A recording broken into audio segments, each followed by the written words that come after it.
Copa আমেরিকার উদ্বোধনী ম্যাচে কানাডাকে ২-০ গোলের ব্যবধানে হারিয়েছে মেসির আর্জেন্টিনা। ১৯৮৭ কোপা আমেরিকার প্রথম ম্যাচটি ছিল আর্জেন্টিনা পেরুর। সেবারের আসরে প্রথম গোলটি ছিল দিয়েগো ম্যারাডোনার। এরপর কয়েকটি কোপা আসরে প্রথম ম্যাচ খেলা হয়নি আর্জেন্টিনার।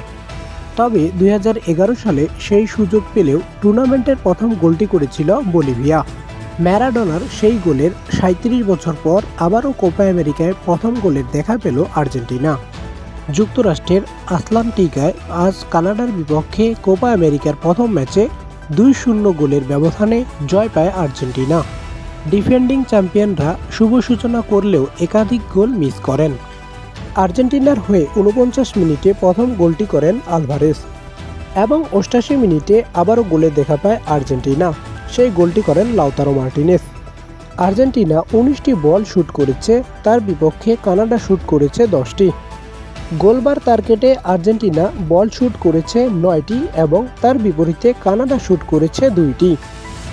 বল দখলে ৬৫% ছিল আর্জেন্টিনার পক্ষে এবং ৩৫% ছিল কানাডার পক্ষে। আর্জেন্টিনা যেখানে ৬০৬টি পাস করেছে, সেখানে কানাডা পাস করেছে ৩২৮টি।